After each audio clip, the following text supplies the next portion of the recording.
sombra se suma otra sombra, la respuesta jamás se hallará.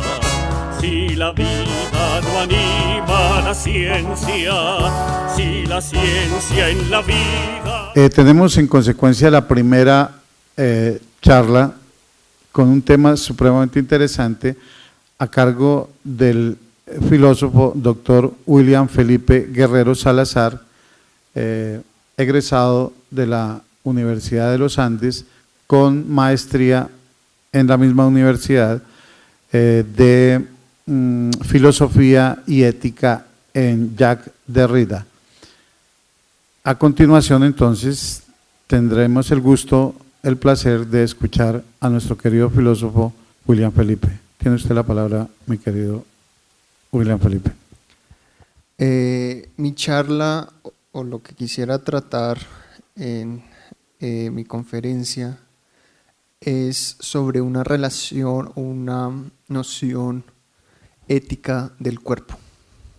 Es un problema al que he venido trabajando desde hace ya más de un año y la conferencia se titula Corpus hacia una noción ética del cuerpo, y digo hacia una ética del cuerpo porque aún, digamos, no he llegado a la solución de los problemas que hoy simplemente quiero plantear, el punto de partida, las motivaciones que me llevaron a pensar este problema.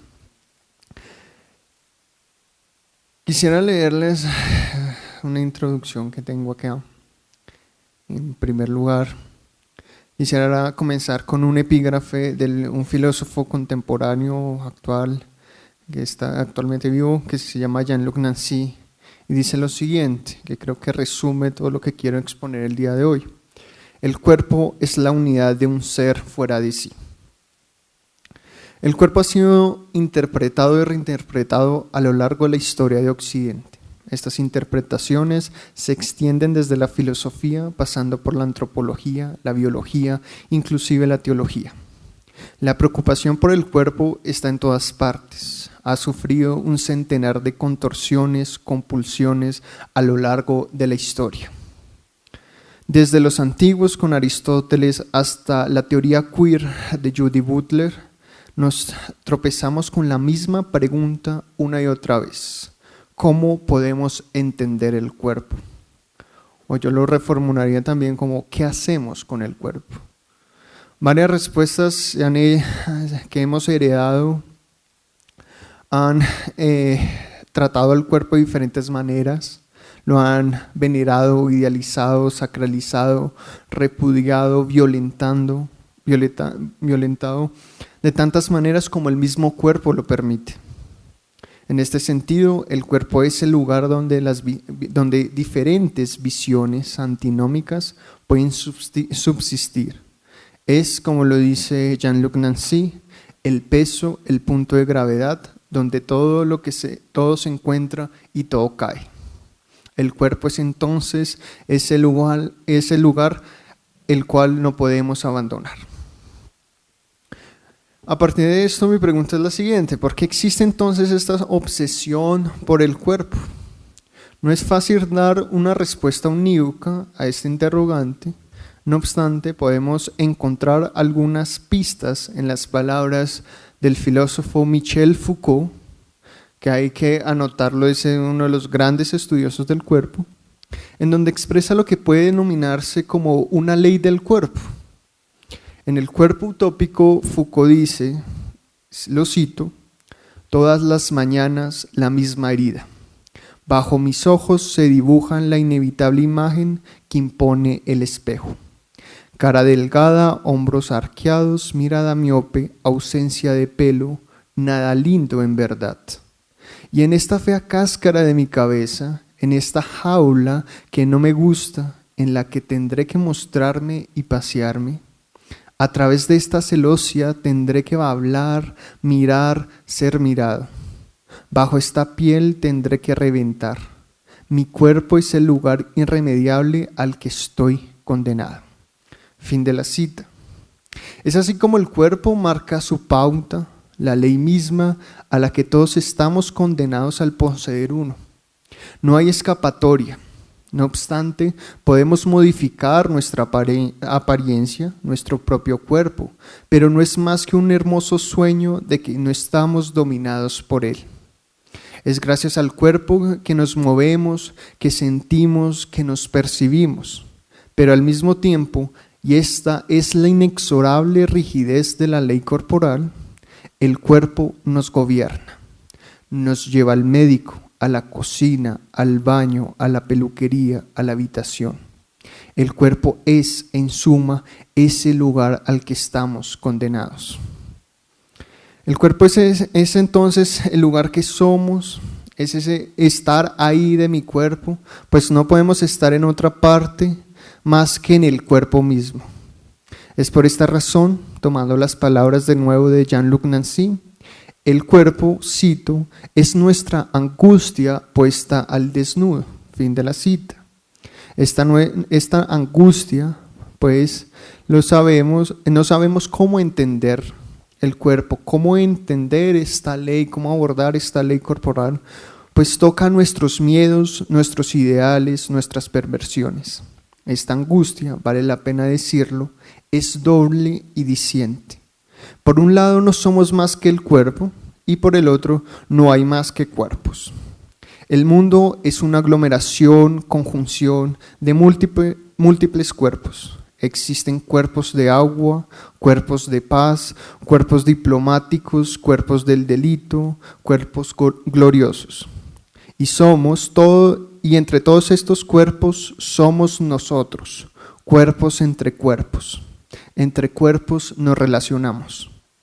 Es bastante diciente para mí especificar lo que acá está en juego.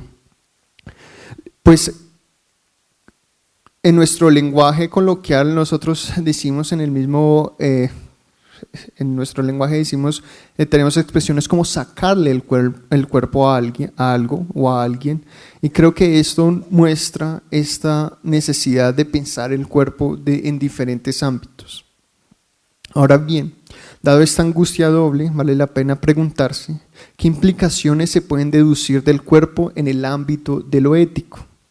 Si el cuerpo es ese lugar al que estamos condenados, entonces valdría la pena preguntarse ¿cómo abordar desde una perspectiva ética esta ley corporal? Estas son justamente las preguntas fundamentales de esta ponencia. Con ayuda de filósofos como Jean-Luc Nancy, Emmanuel Levinas, Edmund Husserl y Judith Butler, se busca reflexionar sobre las implicaciones éticas de los cuerpos. Se trata de sostener que el cuerpo, al ser extenso y expuesto, ese es el lugar donde la violencia se ejerce. Sin el cuerpo, la violencia no puede ser violencia. En este sentido, se tratará de demostrar cómo el cuerpo nos invita a pensar una noción ética que está atravesada por toda violencia.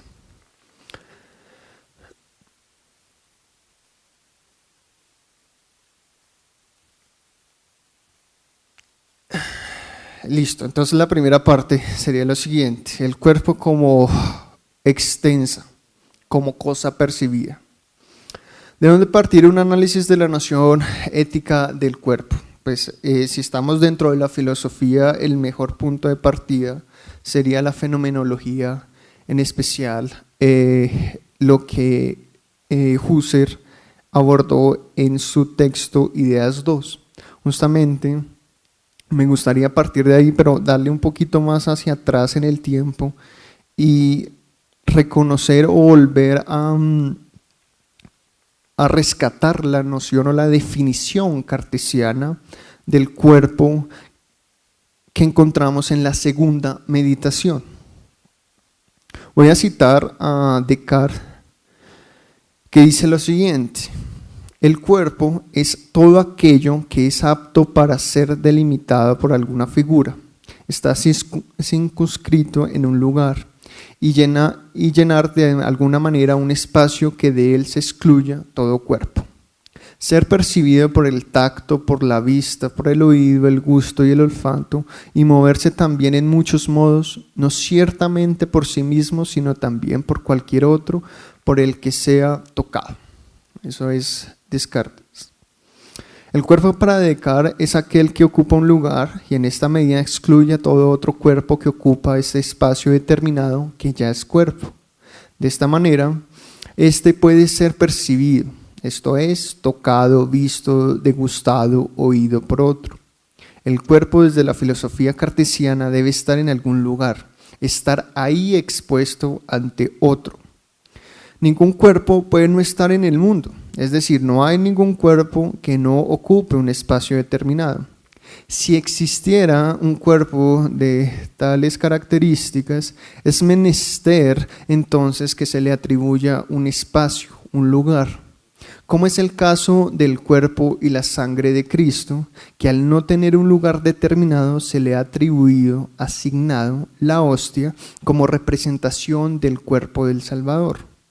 De esta manera, retomando las ideas de Descartes, podemos saborear, consumir, oler y ver el cuerpo sagrado de Dios hecho hombre. Esto demuestra, lo diremos de una vez, una cierta compulsión, una cierta obsesión que tiene el ser humano por corporizar. Por otro lado, esta concepción del cuerpo tiene en su núcleo un problema que es de gran importancia para esta ponencia, y es que el cuerpo no solo es res extensa, sino al mismo tiempo es res expuesta. El cuerpo, al estar en algún lugar, está expuesto a otros, puesto en el exterior para que otros puedan olerlo, tocarlo y oírlo. En este sentido, el cuerpo no es solo un cuerpo, siempre está en relación con otros cuerpos. Cuerpos que se tocan, que se miran, que se huelen y se desean. De esta manera, una de las categorías fundamentales para poder pensar el cuerpo es lo expuesto. Justamente, como quisiera abordarlo un poco más adelante, la exposición del cuerpo, de la mano con su extensión, nos permitirá entender cómo el cuerpo posee una cierta dimensión ética, la cual es inherente. Pero antes de centrarnos en lo expuesto del cuerpo, abordemos esta característica fundamental de la res extensa que se percibe. Para quienes hayan entrado en contacto con la fenomenología husserliana, la definición de Descartes ya se les hace familiar. Efectivamente, el cuerpo extenso debe poder percibirse por medio de los sentidos, pero es solo uno de los dos polos que conforman la extensión del cuerpo. El segundo consiste en ser extensión que percibe, pues el cuerpo también percibe a otros cuerpos. Justamente este es el punto de partida de las reflexiones fenomenológicas de Husserl hechos en Ideas 2. En este texto de Husserl parte de la extensión cartesiana como punto de partida de sus reflexiones sobre el cuerpo. La extensión corpórea, según el fenomenólogo, posee dos aristas que me parecen bastante importantes e interesantes.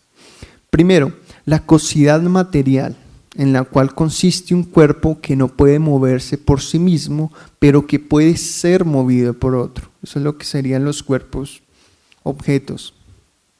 Y el segundo aspecto, la segunda arista, sería la naturaleza animal del cuerpo. Esto significa que se puede mover, además, por voluntad propia, además de ser susceptible de ser movido por otro.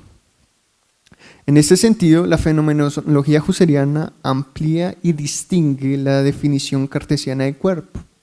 Ahora bien, Husserl se distancia de Descartes en el hecho de que para la fenomenología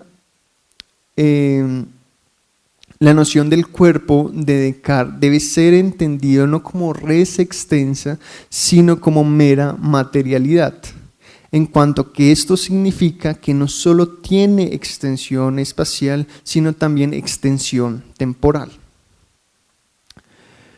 No tenemos ni el tiempo ni el espacio para poder analizar exhaustivamente estas definiciones y estos conceptos del cuerpo husserliano, pero lo que me interesa resaltar en estos momentos es que para Husserl el cuerpo es, ante todo, y lo voy a citar, el medio de toda percepción en el órgano de la percepción. Concurre necesariamente la concurrencia necesaria de toda percepción. Fin de la cita. Al pasar la mano por esta mesa, siento lo lisa que es. Veo su color y su anchura y percibo todas las propiedades que ese cuerpo tiene. Pero eso no quiere decir, dice el señor Husserl, que en mí haya diferentes percepciones aisladas provenientes de la mesa. Pero eso no está por un lado la lisura y por el otro el color. La mesa solo tiene un cuerpo y ese cuerpo se me presenta a mí de diferentes maneras, y al presentárseme como un solo cuerpo, yo puedo entablar una relación con este. Puedo utilizar la mesa, puedo servirme de ella, acercarme a ella, alejarme de ella, ¿sí? Puedo acomodarme en ella. Es así que percibo la mesa, pero la percibo gracias a mi cuerpo, a mi mano y a mi ojo, que es la condición de posibilidad de toda percepción. Dada esta característica de la materialidad del cuerpo, hay que preguntarse dos cosas fundamentales. Lo primero es, ¿qué implicaciones tiene la noción de materialidad cuando se considera la percepción sobre el propio cuerpo? Y dos, ¿qué consecuencias se puede extraer o deducir de esta definición del cuerpo cuando se aborda las relaciones entre cuerpos perceptivos, es decir, de otros cuerpos semejantes al mío? Trataré entonces de esbozar las respuestas a estas preguntas, pues en ellas veo o encuentro un punto esencial para pensar la violencia que se ejerce en el cuerpo. Husserl destaca tres consecuencias de entender el cuerpo en estos términos. La primera es que el cuerpo se constituye como centro de orientación en el mundo. En este sentido, el cuerpo nos da una orientación espacial, a la derecha o a la izquierda, o arriba o abajo, pero eso siempre tiene como punto central mi cuerpo. En segundo lugar, el cuerpo es una multiplicidad de apariciones. Cada quien tiene la posibilidad de cambiar su posición frente a las cosas que percibe. Puede variar y multiplicar las percepciones. Puedo variar y multiplicar las percepciones que tengo de las cosas. No obstante, esto tiene un problema cuando se habla del cuerpo propio, pues no puedo variar mi posición con respecto a mi cuerpo. Yo no puedo ver mi cabeza, no puedo ver mi nuca como lo ven los demás. En este sentido, cito a Husserl, el mismo cuerpo que me sirve como medio de toda percepción me estorba en la percepción de mí mismo, y es una cosa constitutiva de un modo curiosamente imperfecto. La última consecuencia es que el cuerpo es el núcleo del nexo causal que se desarrolla en el mundo. Gracias al cuerpo sé y entiendo que puedo ejercer efectos sobre otros cuerpos. En palabras de Husserl, los movimientos de mi cuerpo son aprendidos como procesos mecánicos, igual que las cosas externas, y el cuerpo mismo como una cosa que produce efectos en otras, en la cual otras cosas producen efectos. Entonces, hasta este punto lo que me interesa resaltar es cómo la fenomenología husserliana ha interpretado el cuerpo. Ahora bien, Husserl se queda corto cuando establece el problema o aborda el problema de la relación entre cuerpos. Husserl dice que no publica en vida su texto de Ideas 2 porque siente que el problema de la intersubjetividad de las relaciones entre cuerpos es un problema que no puede en cierto sentido solucionar la fenomenología. Justamente los fenomenólogos posteriores, discípulos de Husserl en cierto sentido, como fueron todos los existencialistas franceses, partieron de la necesidad de poder solucionar esa cuestión que Husserl fue muy consciente. Quiero resaltar como un paréntesis o como para entender lo que sigue a el señor Sartre, porque Sartre en El ser y la nada establece 3 relaciones ontológicas que tiene nuestro cuerpo. La primera relación ontológica, dice el señor Sartre, es la de mi cuerpo percibido, como yo me veo, como yo me siento, como yo me miro al espejo. ¿Sí? La segunda dimensión ontológica del cuerpo, según el existencialismo de Sartre, es ese cuerpo que soy para el otro, como un objeto. Dice Sartre, soy un cuerpo entre otros cuerpos para el otro. Y la tercera dimensión del cuerpo, dimensión ontológica del cuerpo, es que a partir del otro, de esa concepción que tenemos del cuerpo mío a partir del otro, yo voy a modificar mi cuerpo. ¿Sí? Yo voy a tener ciertas actitudes frente al otro. Dice Sartre, irónicamente, pero creo que es muy diciente el ejemplo que él da, que es tener pena frente al otro. Uno tiene pena, tiene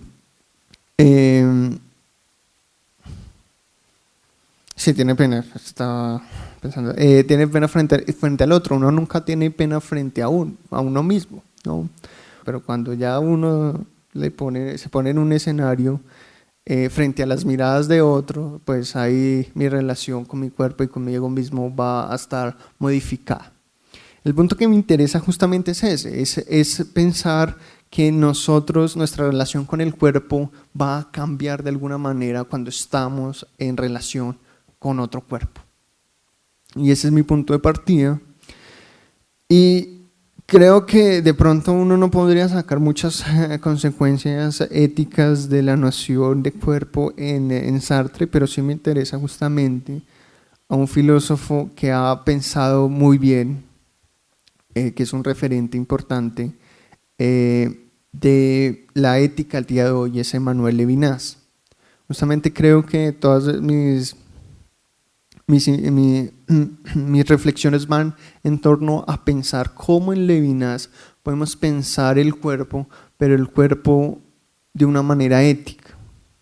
Justamente Levinas no habla de cuerpo como tal, no tiene un tratado del cuerpo como tal, ¿sí? Como los grandes fenomenólogos, porque es raro que Levinas, viniendo directamente de la fenomenología del señor Husserl, no haya centrado unas reflexiones profundas sobre el cuerpo como lo hicieron Merleau-Ponty o Jean-Paul Sartre.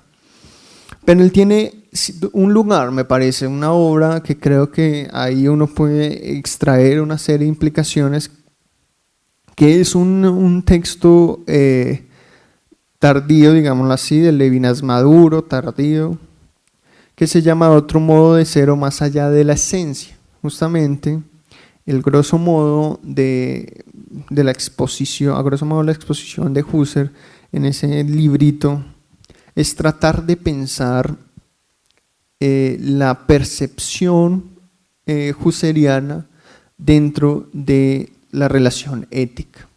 Y él trata de traducir en cierto sentido esa noción de percepción y de cuerpo percibido por una noción muy importante para mí, que es la de sensibilidad y vulnerabilidad. ¿Sí? Él trata de pensar el cuerpo a partir de esas dos nociones, vulnerabilidad y sensibilidad.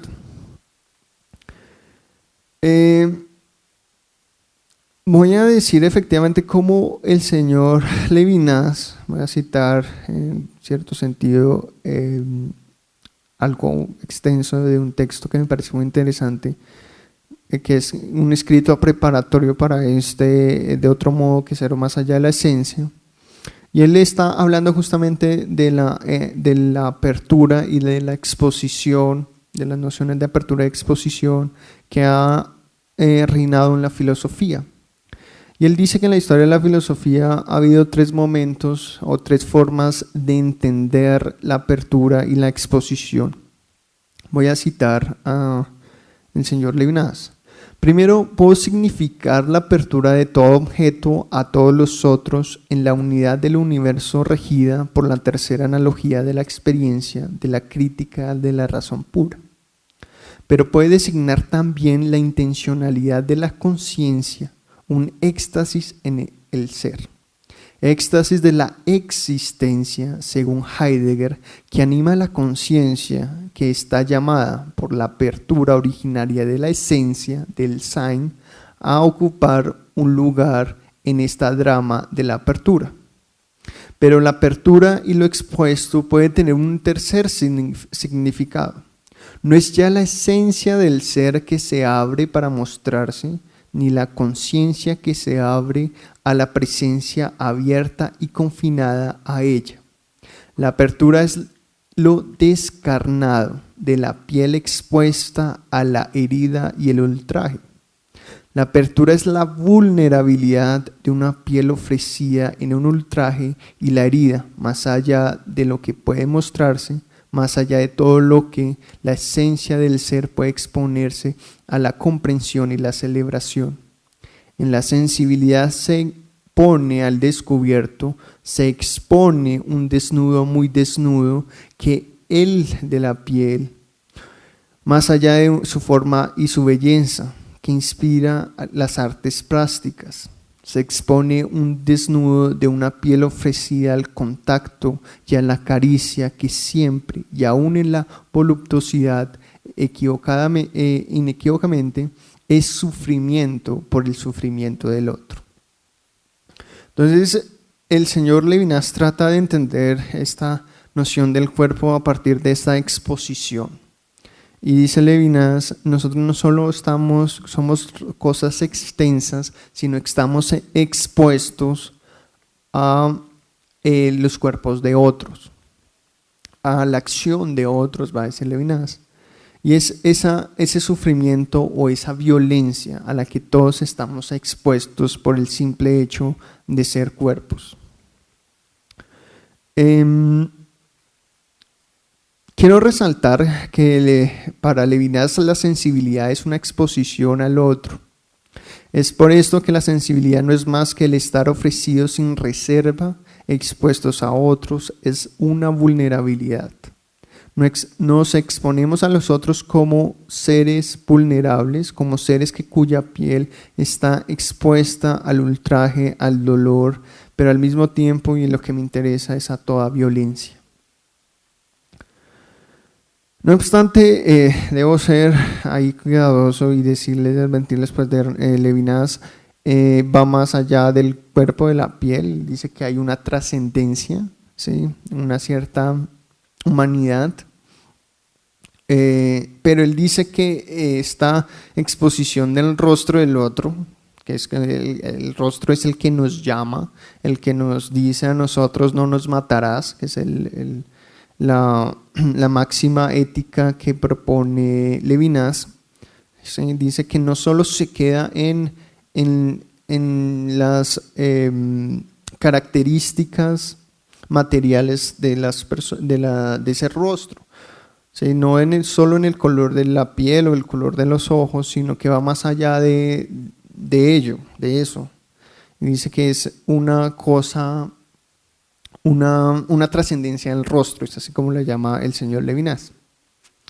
Justamente en un texto tardío que él tiene, Levinas dice que esta noción de vulnerabilidad y de sensibilidad hace que lo único que nosotros podamos desear aniquilar, ¿sí? Anular, matar, violentar es el cuerpo del otro.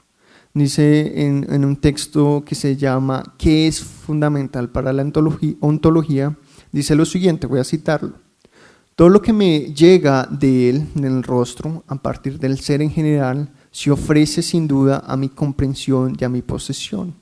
Lo comprendo a partir de la historia, de sus medios, de sus hábitos. No puedo negarlo parcialmente mediante la violencia captada adoptándolo a partir del ser en general y poseyéndolo. El otro es el único ente cuya negación solo puede anunciarse como tal. Es el asesinato.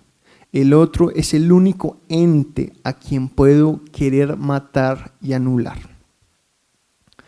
Entonces, justamente lo que me interesa subrayar de esto es que para Levinas, o el último Levinas, es importante el cuerpo, el rostro del otro, pensando que es ahí donde se ejerce la violencia, ¿sí? La violencia, el aniquilamiento y la muerte. Si uno acaba con el otro, en principio tiene que pasar por el cuerpo, ¿sí? Necesariamente.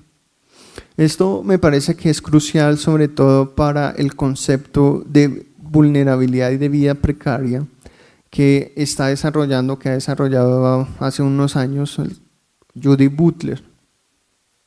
Ella coge esa noción levinasiana de vulnerabilidad y nos dice que nuestro cuerpo, al constituirse como cuerpo social, entre otros cuerpos, ¿sí?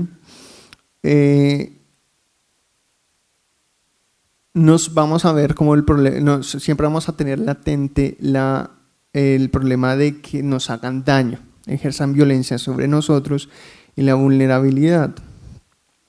Dice Judith Butler con me parece con una genialidad o una chispa bastante interesante.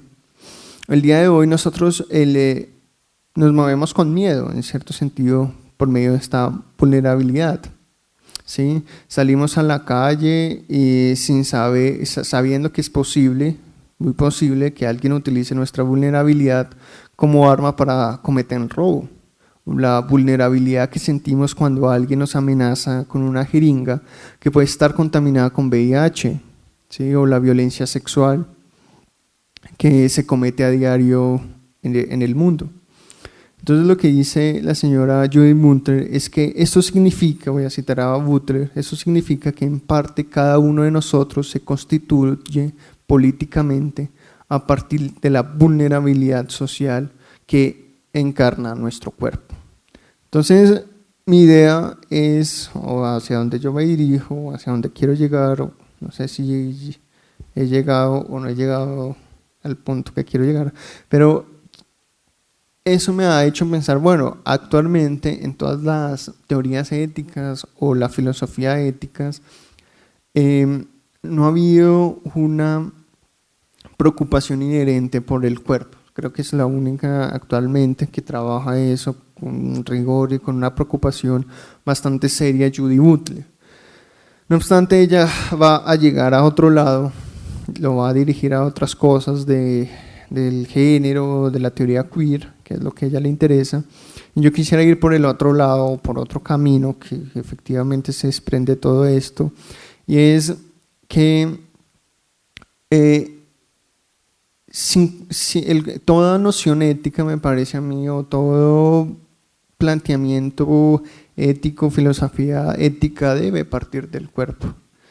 Creo que con el cuerpo es donde nosotros tenemos contactos con los otros, es por medio del cuerpo que tenemos contactos con el otro. También el problema sería que también en el lenguaje, habría que subrayar eso, que en el lenguaje, pero pensar que el cuerpo, sin el cuerpo no puede haber, me parece a mí, lo que quiero mostrar es que no puede haber una ética, ¿sí? Una violencia.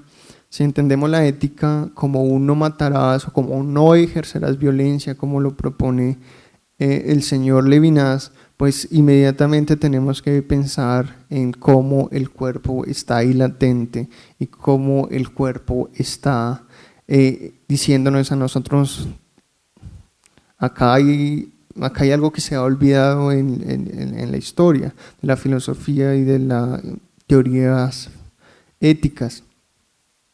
Pues el cuerpo es el medio por el cual nosotros ejercemos violencia sobre el otro y es donde se recibe toda violencia.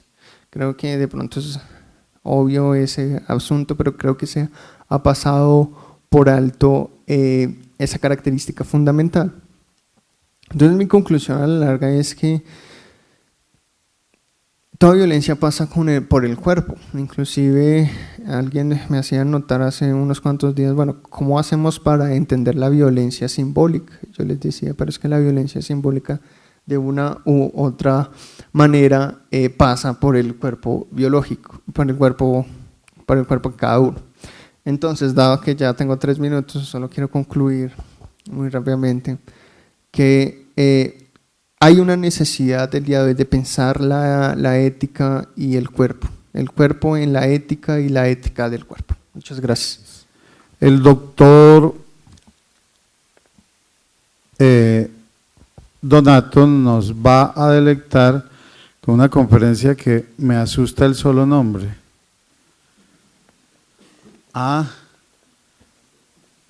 Así hablan de las mujeres. La interpretación, colabóreme doctor, ¿la interpretación qué? Straussiana. Eso suena ya de la… Y continuamos con la cuestión ética y la política en la religión dionisiaca de Federico Nietzsche. Gracias, señor doctor. Tiene usted la palabra. Al doctor Barón le asusta el nombre. Imagínense lo que me asusta a mí, responsabilizarme del nombre de la ponencia. Aún más cuando William no ha hecho sino decir que nos exponemos frente a otros. Tengo que decir que, sabiendo que me exponía, una de las formas en las que decidí preparar esta charla fue pensar con mucho cuidado qué ropa iba a ponerme. Este abrigo que tengo es una linda herencia del profesor Guillermo Hoyos. La reciente y tristemente fallecida Patricia, esposa del profesor Guillermo Hoyos, junto con un amigo muy querido, Yalmark, han entendido en su disposición, muy generosamente además, que este abrigo, que era el abrigo favorito del profesor Guillermo, me iba a quedar a mí. Decían además ellos con una dosis de humor, creo, que me iba a ver como un príncipe, y no me aclararon nunca si antes del beso o después del beso, y no se dieron cuenta además que no creo en princesas. De tal manera que la única forma en la que yo podía abrigarme de esta exposición era simbólicamente tomar este abrigo que me han entregado del profesor Guillermo Hoyos. Y digo que me expongo por distintas razones, no solamente por el peso de la exposición, sino porque además por primera vez voy a hacer una exposición oral, suelo leer, pero esto que voy a comentar es un texto de más o menos 85 páginas que va a ser publicado por la editorial Pretextos por Lawrence Lampard y Antonio Lastra, que hacen una compilación sobre Strauss el próximo año.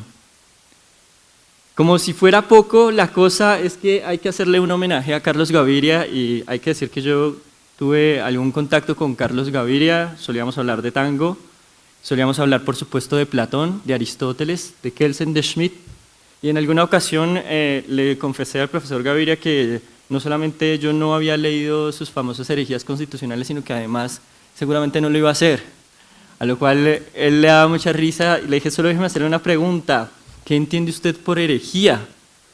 Y me dijo, herejía es hacer lecturas que rompan paradigmas. Y en este sentido, abrigado, vengo a hacerle un homenaje a Carlos Gaviria, es decir, vengo a hacer una herejía. Por supuesto, el texto tiene un nombre largo y básicamente lo que voy a hacer es exponer 3 momentos. El primer momento es hacer un marco de interpretación de la filosofía de Leo Strauss. La hipótesis que recorre esta charla es que, lejos de la interpretación tradicional, que además a mi entender es la más anticuada, la más burda y la más simple, que comprende a Leo Strauss como un filósofo conservador, Strauss es un erotizador buscador de paradojas, cuya máxima tensión se teje en la interpretación que Strauss hace de 2 mujeres fundamentales de la filosofía occidental. Estas 2 mujeres son Diotima, aquella que le enseña a Sócrates en el Simposium la doctrina de las formas, y esa otra mujer es Ariadna, el personaje famosísimo de la mitología que Nietzsche toma para mencionar la religión dionisiaca. Repito entonces, tenemos 3 momentos de la exposición: los marcos de interpretación, la lectura que hace Strauss de Diotima, la lectura que hace Strauss de Ariadna. Digo que la interpretación de Strauss, según la cual Strauss es un filósofo conservador, es la más anticuada, por una razón muy simple. De las expresiones que han hecho de la literatura straussiana en la de los años 70, es decir, estoy hablando de Bourdieu, Bloom y George Sabine, entienden a Leo Strauss como un historiador en primer lugar, y en segundo lugar como un historiador que hace acotaciones conservadoras. Me parece a mí que esta interpretación los pone en el lugar de Sinbad el Marino, en ese pasaje de las 1001 noches en el que Sinbad el Marino llega a una isla pequeña y apacible y no se da cuenta que está en realidad durmiendo bajo una increíble bestia, porque en efecto Strauss se viste de historiador. El problema de estas interpretaciones es que no acatan la teoría del arte de escribir de Strauss. ¿Qué es el arte de escribir? En 1945 Strauss descubre, cuando va a estudiar nada más y nada menos que con Étienne Gilson, filosofía medieval en la Universidad de París, Strauss descubre, leyendo a Al-Farabi, que había una serie de acciones extrañas en la literatura de Farabi, en los comentarios de Farabi cuando Farabi se viste de historiador. Descubrió que lo que se ven detrás de estas rarezas son 2 tensiones. Por un lado, la filosofía, cuya naturaleza erótica necesita poner todo en paréntesis para hacer cuestionamientos, se encuentra en la incómoda situación de que para filosofar es necesario habitar la ciudad, pues no hay filósofos sin ciudades. Sin embargo, por otro lado, la ciudad necesita verdades estables a propósito de la moral, incluso de la estética y también de la política. Así pues que Strauss descubre que hay una tensión natural en todo pensamiento filosófico, según el cual, por un lado, necesitas ese su eros, poner en duda todo, y sin embargo lo hace en una ciudad que necesita cuestiones estables. De tal manera que Strauss descubre que todo libro de pensadores específicos que él ha determinado, que él ha podido seguir, Farabi, Platón, Hobbes, Rousseau, Maquiavelo y Nietzsche, son libros que contienen 2 enseñanzas simultáneas: una enseñanza edificante, digamos moralizadora, y en este sentido conservador, donde los filósofos dicen verdades para los muchos, para aquellos muchos que no tienen intereses de poner todo en duda o poner todo en cuestión, y a esto Strauss lo va a llamar verdades exotéricas o dichas de boca para afuera. Sin embargo, este tipo de libros tienen al mismo tiempo, simultáneamente, una serie de herramientas para aquellos que lean con un mayor detenimiento, con una lectura filosófica que Strauss va a describir muy bien en un hermoso libro que se llama Persecución o arte de escribir, donde estos mismos pensadores cuestionan aquellas verdades estables de las ciudades. De tal manera que entiende Strauss bajo una serie de artimañas, pero de las cuales yo hoy solo voy a mencionar una, entre ellas errores básicos, dice Strauss: a partir de encontrar errores básicos o contradicciones muy básicas que avergonzarían a un hombre medianamente inteligente, podemos ver que en los libros de hombres que consideramos medianamente profundos se esconden no contradicciones básicas, no errores simples, sino una teoría según la cual, a partir de estos errores básicos, se decanta la verdad que busca cuestionar la filosofía y que la polis, porque necesita cosas estables, defiende. Strauss descubre además que el padre de este tipo de escritura es Platón. De tal modo que yo me pregunto, ¿cómo es posible que entiendan que alguien es conservador cuando dice que la filosofía es necesariamente cuestionadora de todas las pautas morales y políticas de la ciudad? Por esto digo, es la noción no solamente más anticuada, sino también la más burda. Y digo que es burda porque estas interpretaciones no hacen mención al arte de escribir. Y yo supongo que es como hablar de Beethoven y no saber qué es la 9ª sinfonía. Pero además creo que es la más simple porque fundamentalmente en el caso de George Sabine, que acepta o entiende la teoría del arte de escribir, unas cosas para muchos y otras cosas para pocos, entiende que el resultado de las lecturas de Strauss son lecturas muy poco tradicionales. Con esto, va a decir George Sabine, cae en rechazo, puesto que tradicionalmente ni Platón, ni Hobbes, ni Maquiavelo, ni Rousseau, ni Nietzsche han sido interpretados así. Cualquiera que sepa algo de lógica sabe que esto es una falacia que se llama antiquarium. Es decir, rechazamos algo porque no lo usan como lo solemos utilizar. La semana pasada yo hablaba con Eduardo Geo y le decía, hablando sobre la dificultad que entraña leer a Leo Strauss y las interpretaciones como un liberal clásico en los años 90, Claude Lefort a finales de los 80 diciendo que es un kryptonitsiano, igual que Lawrence Lampert, y Stanley Rosen a finales del siglo pasado, y Claudia Hilbert en el 2011 diciendo que Strauss es un seteta. Yo le decía a Eduardo, es que seguramente es la profundidad de la obra de Strauss la que genera estas múltiples interpretaciones. Descarto entonces la idea de que a alguien que dice la naturaleza de la filosofía es cuestionar la polis, sea la idea de alguien conservador. No voy a insistir más en esta interpretación que me parece anticuada, burda y simple, porque la piedad me obliga al silencio y el tiempo es corto. Digo entonces que voy a hacer un breve resumen a propósito de cómo se entiende a esta mujer, Diotima, para después ver cómo la singular lectura de Strauss la ata a esta otra mujer importante de la filosofía, que es Ariadna. Digámoslo rápidamente. Diotima es aquella sacerdotisa, cuyo nombre es el genitivo de Zeus, que le enseña a Sócrates que Eros no es un dios, que no es bello, que tampoco es bueno, sino que es una especie de intermedio entre la sabiduría y la ignorancia, entre los dioses y los hombres. Pero además Diotima, tradicionalmente vemos, es la que le enseña que desear lo bello es desear lo bueno. Esto supone una serie de consecuencias muy puntuales, que los seres humanos estamos atados al devenir porque somos cuerpo, materia y nos estamos descomponiendo, entonces necesitamos atarnos a algo divino, estable, inmaterial, etcétera, que por supuesto va a ser criticado posteriormente porque supone una ética en Occidente que hace descrédito del cuerpo. Y además porque comete efectivamente una falacia de suponer que desear lo bueno es desear lo bello, no necesariamente cuando yo deseo algo bello, deseo algo bueno o algo bueno sea bello.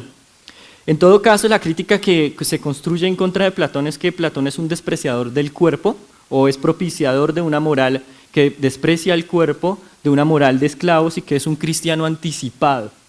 Fundamentalmente tenemos que, esa es la crítica. Además decimos que Nietzsche critica a Platón por lo siguiente: inventó el en sí. Una cosa más quisiera anotar. En el Crepúsculo de los ídolos hay una crítica que solo hace Nietzsche en un texto, que es el Crepúsculo de los ídolos. Le critica no la causa en sí, no la despreciación del cuerpo, le critica que sea aburrido. Ahora bien, ¿cómo lee Strauss en su singularidad de esta idea de que la filosofía pone en duda todo y que por otro lado todo filósofo que sea medianamente inteligente sabe que habita la ciudad y que no puede cuestionar absolutamente todo, lo cicutean como mínimo? Entiende a Diotima de la siguiente forma, con una premisa básica: un personaje no es un autor. No podemos deducir que la obra de un autor se decanta en lo que dice un personaje. Voy a poner un ejemplo. Suponer que Shakespeare piensa que el mundo, la vida es un cuento contado por un idiota y que es Shakespeare y no Lear quien dice esto, nos supone una falacia, y es que cuando leemos la obra de Shakespeare como un todo, observamos que las acciones que muestra Shakespeare es que cuando alguien infringe la ley natural, no le queda sino contar el desenlace de un cuento y lo cuenta por idiota, por romper la ley de la naturaleza. De tal manera, Strauss da un dato importante: a las mujeres no hay que entenderlas por sus discursos, sino por sus actos. Vamos a suponer un personaje como Sócrates, suponer, como hace Georgi Blastos, platonista si lo hay, que todo lo que diga Platón lo dice por boca de Sócrates, es caer en el siguiente error. ¿Y qué hacemos con Sócrates, que es conocido como el maestro de la ironía? ¿Y qué hacemos en los diálogos donde Sócrates está, pero no habla? Y aún más, ¿qué hacemos donde Platón hace, o sea, tiene un acto, saca a Sócrates, como en Leyes? ¿No filosofó ahí entonces Platón? Strauss entiende que tanto a las mujeres como a los filósofos hay que entenderlos por sus acciones. Y lo que yo voy a hacer ahora es rastrear cómo Strauss lee este pasaje donde Diotima le cuenta la verdad del ser a Sócrates. Para si alguno está interesado, es el pasaje que empieza en 202c. Cuando Sócrates va a contar que Diotima le reveló el gran misterio de todo lo que es y el ser y las esencias, de la teoría de las formas, La frase con la que inicia Sócrates su discurso es la siguiente. Entonces ella, Diotima, sonriendo me dijo. Y resulta muy curioso que cuando una sacerdotisa va a contar los misterios le dé risa. Leída por las acciones, esto llama la atención, pero vamos a suponer que, digamos, es un desliz de la escritura platónica, vamos a suponer que lo quiso ahí porque al editor le faltaba una línea más, qué sé yo. Si seguimos leyendo las acciones de Diotima, vamos a encontrar las acciones de Platón, vamos a encontrar lo siguiente. Sócrates en 204a le pregunta, ¿y quiénes son, Diotima, aquellos que aman la sabiduría? Y Diotima responde que la sabiduría es bella. Más o menos ahí esto, le preguntan por Juan y ella responde por Pedro. ¿Es un error básico? ¿Es un error básico de un autor básico? ¿Es un error básico de un autor ligeramente inteligente? ¿Qué esconde este error tan básico en el discurso de una mujer que se está riendo? ¿Hay alguna relación entre la risa de Diotima? Ustedes no sospechan nunca de las risas de las mujeres. Strauss le enseña a uno a sospechar de todo, incluido de las risas de las mujeres. Supongamos que es un error de novato después del discurso de una risa. En el pasaje 210a, Diotima le dice lo siguiente. Estas son pues las cosas del amor cuyo misterio también tú, Sócrates, tal vez podrías iniciarte. Tal vez. Y si no, todo lector de 10 minutos de la lógica de copy sabe que las frases con condicionales son sí, entonces. Y si no hay el entonces, ¿ocurrió tal entonces? ¿Sócrates se inició? Porque Platón no nos tiene un diálogo que se llame la iniciación de Sócrates o Alcibiades y la iniciación de Sócrates. Pero en los ritos finales, continúa Diotima, y la suprema revelación por cuya causa existe todo, se produce correctamente y esto, Sócrates, no sé si serás capaz de iniciarte. Leído por las acciones ya se vuelve demasiado sospechoso. Diotima le va a enseñar la teoría de las formas, pero le da risa. Sócrates le pregunta qué es la filosofía, ella responde otra cosa y ahora llena las frases de condicionales. Continúa el discurso y Diotima dice, la belleza en sí, si algún día llegas a verla, no estoy mintiendo, si algún día llegas a verla, es que está ahí, no es mi culpa, si algún día llegas a verla, te parecerá que no es comparable ni con el oro, ni con los vestidos, ni con los jóvenes adolescentes bellos ante cuya presencia siempre quedas extasiado. Leamos el condicional. Si algún día llegas a ver lo bello en sí, entonces despreciarás el oro, despreciarás la vestimenta y despreciarás a los jóvenes lindos. Y si no, Strauss entiende que un buen lector es lector de silencios y no solamente de los contenidos. De hecho, con Strauss uno aprende que no solamente se trata de leer los contenidos, que quizás esto es lo más fácil. Entender lo no dicho por un autor brillante es mucho más difícil y también mucho más importante. No quiero perturbar la vida de nadie, pero el discurso continúa diciendo lo siguiente. Si conocieras alguna vez lo bello en sí, no te gustaría ni comer ni beber, y si fuera posible únicamente estarías contemplándolo. Esto sería así si fuera posible. 210e, por si alguien quiere revisar, no es una edición amañada, tengo la edición de Gredos. ¿Qué culpa? Strauss señala con una certeza no vista que en las acciones Diotima niega cosas que en su discurso hace. Ahora bien, ¿dónde queda entonces la lectura de Nietzsche de esto? ¿Acaso Nietzsche conocía la interpretación exoesotérica? ¿Qué hacemos con esa cantidad de acciones de Platón que parecen contradictorias? Por ejemplo, condena la escritura pero escribe 30 diálogos. Expulsa a los poetas, pero luego los vuelve a meter a la ciudad y además se los conoce a todos, los cita a todos. De hecho, escribe textos hermosos. Entiende que los sofistas son seductores, pero en el Fedro y en el Simposium seducen. Entiende que la filosofía es la búsqueda no acabada de verdades, pero parece que lo acusan de que se inventa dogmas. ¿Cómo entender estas acciones de Diotima? ¿Acaso Nietzsche era conocedor de esta diferencia entre lo que Platón dice y lo que Platón hace? Es decir, lo que dice para los muchos que necesitan verdades estables y la forma en la que cuestiona estas verdades estables.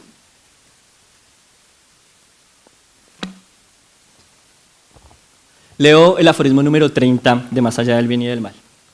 Nuestras intelecciones supremas parecen necesariamente y deben parecer tonterías y en determinadas circunstancias crímenes cuando llegan indebidamente a oídos de quienes no están hechos ni predestinados para ellas. Lo exotérico y lo esotérico es una distinción que se hacía antiguamente entre los filósofos, tanto entre los griegos como entre los persas y los musulmanes.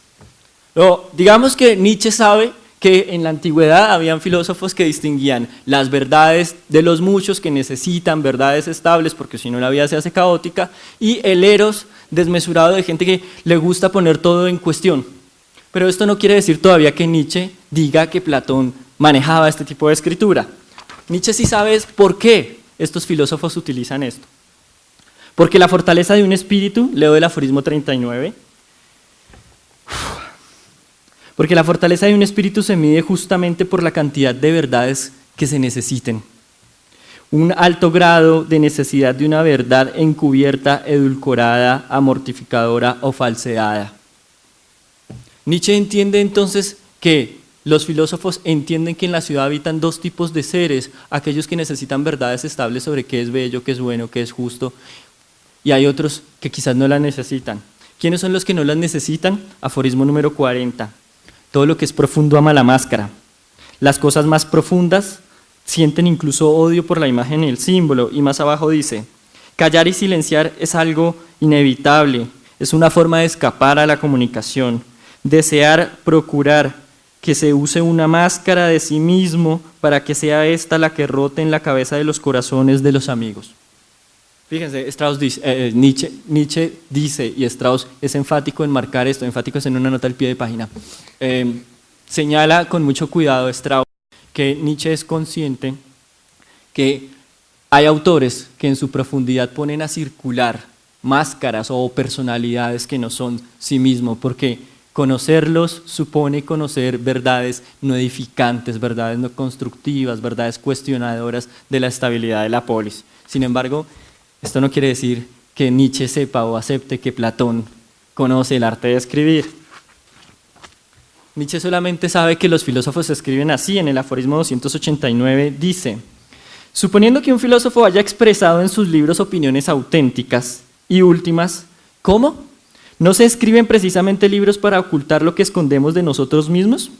Más aún, ¿un filósofo puede tener opiniones últimas? Que él no haya o no tenga que haber detrás de sí mismo una caverna y todavía una caverna más profunda detrás de lo no dicho. No es mi culpa, ahí lo dice, aforismo 289 por si alguien quiere revisar antes de que me condenen por hereje.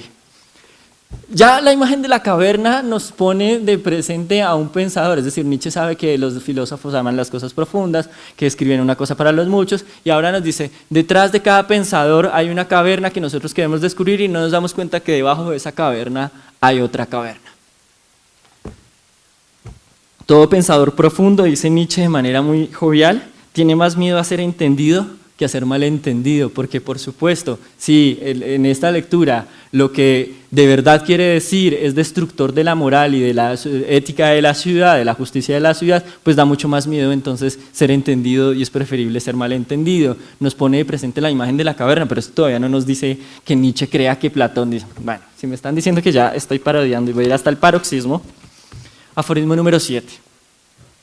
Qué malignos que son los filósofos. El chiste que Epicuro le hace a Platón y a los platónicos. Los llamó Dionisiocolax, es decir, aduladores de Dionisios. Epicuro lanzó contra Platón este chiste porque a él, a Platón, le molestaban los modales grandiosos, le molestaba ponerse a sí mismo en escena, cosa de lo que tanto entendía Platón y todos sus discípulos. Creo que ya no se puede estirar ni el chiste ni la conversación. Parece evidente, leído straussianamente, que Nietzsche sabía que Platón escribía una cosa para los muchos con una máscara y otra cosa para los pocos. Nietzsche sabe que Diotima, la mujer que se inventa Platón, es platonismo popular. De hecho, va a decir después, justamente en el prólogo de Más allá del bien y del mal, que justamente el problema del platonismo es que facilitó el cristianismo, dicho de otro modo, dicho al revés, que el cristianismo es platonismo para el pueblo, es decir, el discurso de Diotima.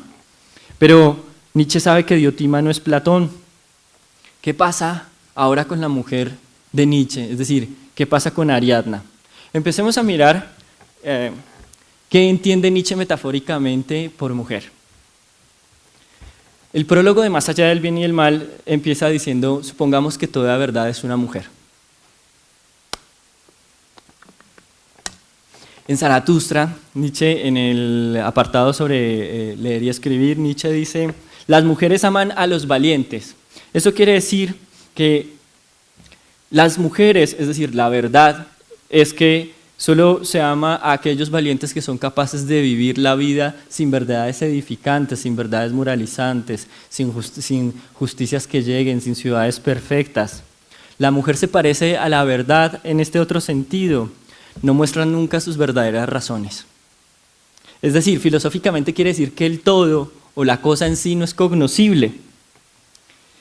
A las mujeres, al igual que la verdad, dice Nietzsche, disfruta el placer del enigma y por eso utiliza maquillaje, es decir, nunca se muestra como es porque maquillándose oculta su ser, Gaia Ciencia número 4. Y por eso es que el filósofo es inepto y no entiende nada de mujeres, es decir, no entiende nada de verdades. Digámoslo jovialmente, le echa los perros a alguien que no existe. Por eso el filósofo nunca ha entendido nada. Los filósofos son ineptos y no saben de mujeres porque no saben que no existen verdades. De hecho, parecen una especie de enamorado entusado que insiste y persiste pese al rechazo. Es decir, la cosa en sí no le ha dado ni siquiera un piquito tierno, un besito andineado, nada. El terco, dogmático, insiste pese al rechazo de la cosa en sí. Y Nietzsche dice, es que ese es el problema de los filósofos, que intentan enamorar y no saben seducir. Les recuerdo que mi interpretación es que Strauss busca contradicciones deliberadamente porque su objetivo es seteta, es decir, buscar erotizar y seducir. En el aforismo 416 de Humano demasiado humano y en el 265 del mismo texto, Nietzsche repetirá la idea según la cual el filósofo, como un enamorado, es dogmático, es decir, cree que su ser es perfecto, que no hay nadie como tú, y sin embargo, pues resulta que ni siquiera existes tú. De esto se deduce una cosa sumamente problemática. Si no hay verdad, dice Nietzsche, entonces todo es una interpretación. De eso se deduce, el sentido extramoral, ¿no? Las intempestivas. Y empecemos a ver cómo Strauss empieza a cazar, o más bien a tejer contradicciones en esto. A ver, Nietzsche dice que todo es una interpretación. Supongamos entonces que eso es una interpretación. ¿O acaso Nietzsche ha dicho, todo es una interpretación menos lo mío, eso es verdad, y no hay verdad? Todo cambia, menos la idea de que todo cambia. Nietzsche ha acusado la creación dogmática de este filósofo de la máscara platónica y de su mujer Diotima, que se ha inventado la idea del en sí, y sin embargo, después de criticarla, propone el eterno retorno de lo mismo. ¿Será acaso Nietzsche un dogmático que recae en metafísica? Para evitar los inconvenientes de acusaciones a Strauss porque sus interpretaciones son poco ortodoxas, revisemos desde 1935, nada más y nada menos que Martin Heidegger, en un seminario hasta 1940, libro que se publica en el 61, pasando por el libro de Jasper, por Lewitt, por Benz, por Nick, por Finn, hasta el hermosísimo libro de Pierre Klossowski de 1981, hay interpretaciones según las cuales Nietzsche queda atrapado en metafísica, claro, con matices, si quedó atrapado conscientemente, si quedó atrapado y se quiso liberar, si quedó atrapado y nunca salió, pero hay interpretaciones según las cuales Nietzsche quedó, interpretaciones, estoy diciendo la de Martin Heidegger, estoy diciendo la de Jasper, estoy diciendo la de Lewy y la de Pierre Klossowski, solo por mencionar algunas, y solo por mencionar de 35 al 81. Pero ¿cómo interpreta Strauss esto? ¿Es en efecto una contradicción de un dogmático que acusa a los dogmáticos? ¿Es una acusación dogmática contra el dogmatismo? Nietzsche, leído por Strauss, en ese único ensayo, entiende que no es así. La interpretación straussiana es que la religión dionisíaca es la filosofía exotérica o dicha para los muchos. Recordemos, Nietzsche cuestiona la idea de que todo cambia, pero no, la idea de que todo cambia cuestiona las verdades porque no son constructivas y sin embargo propone una nueva interpretación de la metafísica. Nietzsche rechaza el en sí, pero propone el eterno retorno de lo mismo, y Nietzsche sabe que los filósofos profundos, y suponemos Nietzsche se entiende más o menos como un pensador de alguna talla, diferencia entonces lo que se dice para los muchos de lo que se dice para los pocos. Leído entonces exotéricamente, la muerte de Dios conduce a una fase necesaria que es el nihilismo. El nihilismo, aforismo número 53, es necesario porque para construir algo nuevo es necesaria la destrucción, verbo favorito de los derridianos y de los heideggerianos y de los heraclitos. Luego, en ese texto, en el capítulo 2, donde Nietzsche estudia el ser religioso, leído por Strauss, Nietzsche dirá una verdad para los muchos, es decir, es necesaria la destrucción de la metafísica occidental en pro de un nihilismo, pero no se puede quedar en el nihilismo porque esto sería permitir la adoración de la piedra, la adoración de la nada, la adoración de la estupidez y el todo vale. En este sentido, el aforismo 56 muestra cuál es el sentido de esta destrucción para una construcción. Leo, en el fondo se tiene necesidad precisamente de este espectáculo, y lo que se hace necesario una y otra vez es el retorno de lo sí mismo. ¿Cómo? ¿Esto no sería un círculo vicioso? ¿Es acaso Dios un círculo vicioso? De acá que sale el texto, el título del texto de Pierre Klossowski, se deriva una cosa. Nietzsche entiende que la destrucción de la metafísica cristiana es en pro de una construcción de una nueva metafísica con una nueva moral, porque si no el ser humano queda atado a la nada, adorando la estupidez y la piedra, como dice el aforismo 53. Sin embargo, esta fase es necesaria. ¿Qué continúa de esta religión dionisiaca? Dice Nietzsche en el aforismo 295, cosa que señala Strauss, al pasar. Dice, lo importante de eso lo ha dicho Karl Reinhardt porque sabe que solo un lector con demasiado tiempo libre se leería el Lamento de Ariadna de Reinhardt.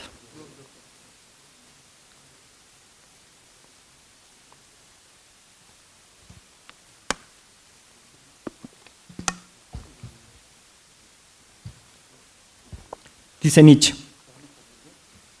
yo, el último discípulo e iniciado del dios Dionisio, ¿me será lícito acaso decir por fin alguna vez a vosotros, amigos, ¿me será permitido un poco de esta filosofía? Lo diré a media voz, fíjense, a media voz, no para todos. Lo diré a media voz como es justo, ya que aquí se tratan muchas cosas ocultas, nuevas, extrañas y prodigiosas. Que los dioses filosofan me parece una novedad que no deja de ser insidiosa y que tal vez suscite desconfianza cabalmente entre vosotros, filósofos, amigos míos. No es extraño, pues a vosotros no os gusta creer, según se me ha dicho, en Dios ni en dioses. Luego, cuando a Nietzsche, ya al final de su vida, le aparece la interpretación de la religión dionisíaca, le parece que es el resultado necesario para evitar que la cultura quede atada a la nada. Pero esta es una nueva religión, distinta a la monoteísta, o como le gusta decir a Nietzsche, a la monótono-teísta. Este nuevo Dios es un Dios descuartizado, como la metafísica. Este nuevo Dios revive, como la metafísica. Este nuevo Dios es alma y sentido del nuevo mundo y ama a una mujer, Ariadna. Ariadna representa el éxtasis de la vida. Ariadna ama a los hombres valientes que les gusta construir mundos. Esa es la interpretación de Reinhardt. Interpretación que Nietzsche dice, Strauss dice, este es el núcleo, pero no hablaré de eso, porque obliga al lector a irse al mamotreto ladrilludo de Reinhardt. ¿Cuál es el resultado entonces de esta idea de destruir la metafísica para construir una nueva metafísica? El resultado es que se necesita otorgarle sentido al mundo porque si no este resulta caótico y peligroso. Luego será necesario prescribir la naturaleza. Este chiste que me lo explicó una querida persona con la que suelo conversar. es intraducible, no puedo expresarlo. El aforismo número 8 dice: en toda filosofía hay una convicción. Y Nietzsche dice: ha llegado un asno hermoso y fuerte. El tema es que el asno, en su rebuznar, es la onomatopeya del sí en alemán. Lo que quiere decir Nietzsche con este chiste muy complicado es que toda filosofía es una convicción terca como la de un burro. Justo después aparece la primera expresión de la famosísima voluntad de poder. La filosofía es un instinto tiránico, la más espiritual voluntad de poder, de crear el mundo, de ser causa primera. Y uno se pregunta acá con Strauss, ¿cómo así? Este hombre ha criticado a los creadores de causas para proponer una nueva causa. ¿Es una contradicción torpe de un pensador profundo? ¿O acaso no es un pensador profundo?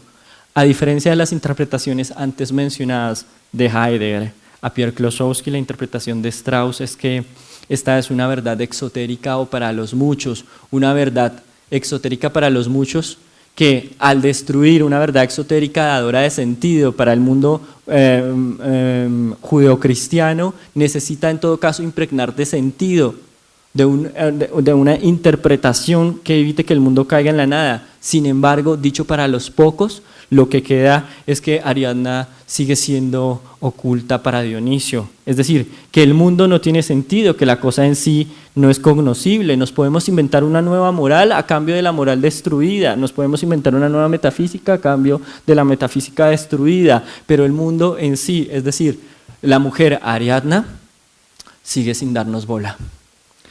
Luego, si todo es interpretación y es una interpretación arbitraria de los sentidos, parecerá entonces claro por qué Nietzsche dice en el aforismo 5, todos, no algunos, no la mayoría, no los filósofos platónicos, dice todos, los filósofos son pícaros patrocinadores de sus propios prejuicios.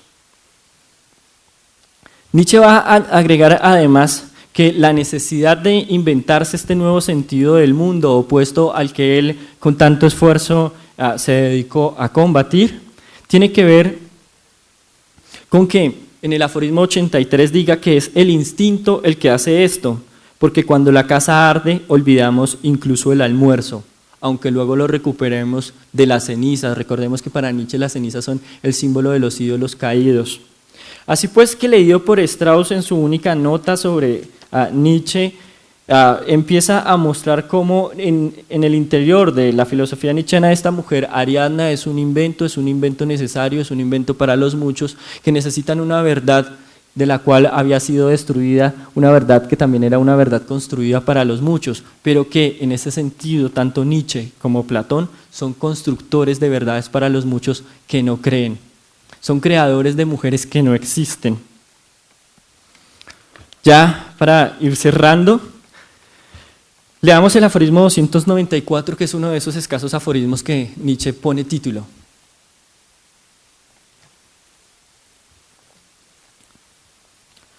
El vicio olímpico. Recordemos, vicio se contrapone a virtud y olímpico a los hombres.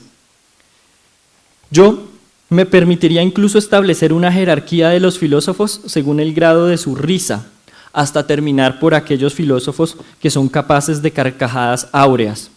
Cuando Strauss lee este pasaje en su nota, hace una pequeña referencia. Él casi nunca cita a intérpretes de Platón, pero hace una cita a Terence Irving.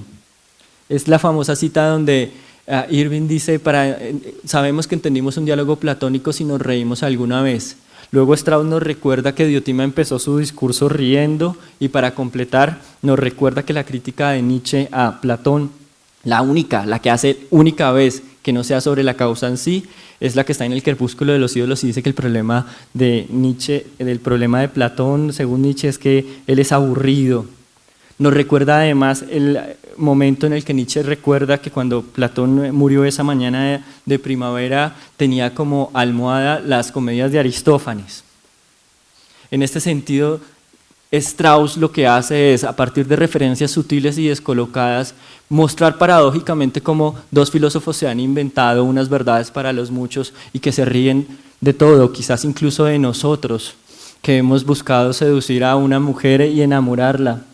atándola y haciéndola una, pero en realidad esta mujer no existe. Para ir cerrando, les confieso que me siento bien abrigado.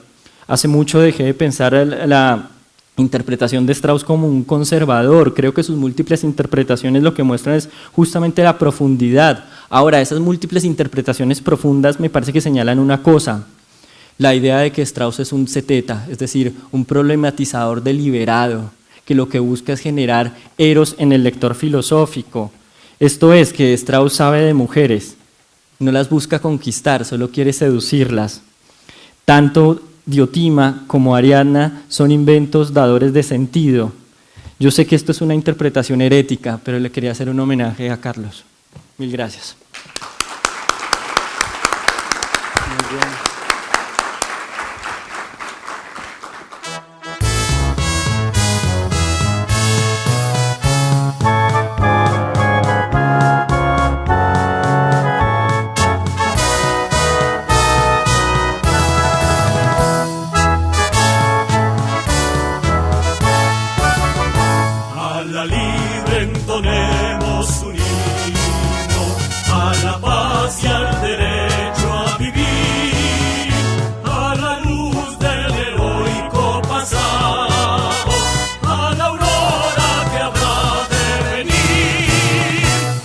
Sombra se suma a otra sombra, la respuesta jamás se hallará.